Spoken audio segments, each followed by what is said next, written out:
This is it. I'm going to land on the moon. Deploy the parachutes.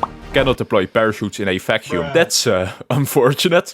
Today I am looking at 15 incredibly stupid ways to die in Spaceflight Simulator, ranging from not clearing debris to forgetting your heat shield, not bringing enough fuel. I have this rocket here and my goal is to get it into orbit. 3, 2, 1, launch. My fuel is running out quite quickly. We need to get to space first. 25% left. And now let's get into orbit. Out of fuel, but our trajectory is not in orbit. It's straight into the ground. No, I'm going to die. Wait, if I just spin really fast, I won't burn up as quickly. It's working. It's slowing down. No, no. But wait, the wing survived. The Unbalanced Rocket. I have this rocket containing 2 payloads and my goal is to reach the sky and decouple the payload. What if I instantly launch? I'm going up? No! So what is causing this? The rocket actually has an unbalanced payload. This is why you always make your rocket symmetric. Now let's launch. It's not really going up. Oh, it left the ground. It's flying. And now decouple. And now you have 2 tiny rockets in the sky. Wait, it's not strong enough to fly. No! I'm gonna die! Always make your rocket strong enough to fly. Going too fast. Here we have this rocket. It's extremely fast and quick. It should be easy to reach space, right? We're going up. It's so fast. But it's heating up. It's getting hot. Wait, no. Wait, it didn't burn? Oh yeah, it did burn and now it's falling apart. I mean, I reached space, so goal completed I guess. But I'm still going to die when I fall back down. No heat shield. My goal, get into space and land back on Earth. We go up, make sure not to waste fuel. We only need to get into space. And now let's land. That shouldn't be too difficult, right? Let's go down and... Oh no, I'm burning. Oh no. Burned up and re-entry. Maybe I need a heat shield. Wrong heat shield. Let's add a heat shield. This should work, right? I added a heat shield to the capsule. When I land now, the heat shield will block all the fire like this. Now let's time skip for us to land and entering the atmosphere. It's burning, but I'm surviving. I have a heat shield. Wait, no, no. What? But I had a heat shield. Well, at least the heat shield survived. No parachute. Okay, so is the heat shield broken? Does it not work? It does. It just needs to be move, move, rotate, move. Here. Now, if we launch, we should be able to get it into space, just like the previous time. But this time, detach. And now, as I am falling, the heat shield protects me. I am protected by the heat shield. This is so scary. Imagine doing this in real life. But wait, I survived and I got past the atmosphere without dying. Yes, I did it. I won.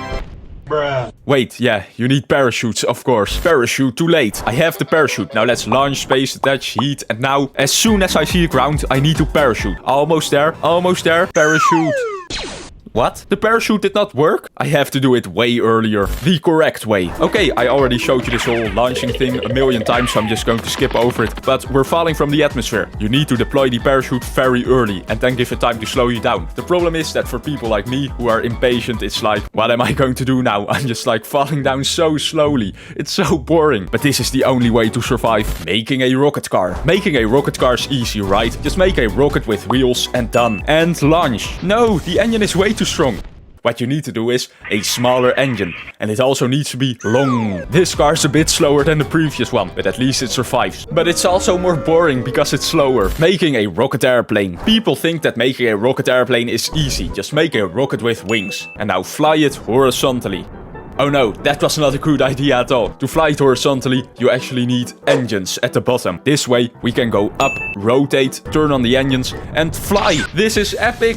I'm actually flying. This is a real-life airplane. No, it still wasn't that good, but better than nothing. Not using staging. Here we have a rocket with 3 engines. Let's activate them. 1, 2, 3. Oh no, I'm going sideways. This is not good, but at least I survived. What if I first do the middle engine and then the side ones?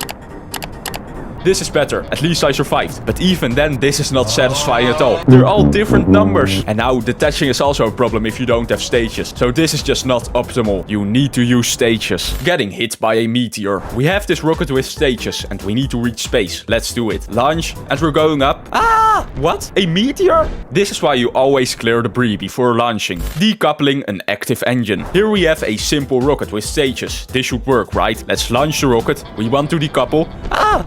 What? Why did that happen? Maybe if I go sideways. Ah! No, I need to first turn off the engine and then I decouple. Not removing the previous rocket. Here we have a cool rocket. Pretty cool, right? Let's get into space. Okay, that was not optimal. Never use build new rocket. Always refer to build. Using a parachute on the moon. Using all of this, we can make a rocket that goes to the moon. Let's first launch using staging. Decouple the turned off engines only. And let's get into orbit. Time warp to the transfer window. And now accelerate. We're almost there. This is it. I am going to land on the moon. Deploy the parachutes. Cannot deploy parachutes in a vacuum. That is unfortunate. Okay, so what should we have done? The correct way. You need to actually use the engine to brake. Let's touch the ground really slowly. I did it. I landed on the moon. And those were 15 stupidest ways to die in Spaceflight Simulator. Subscribe to Jaro Games. He is so funny. Subscribe to Jaro.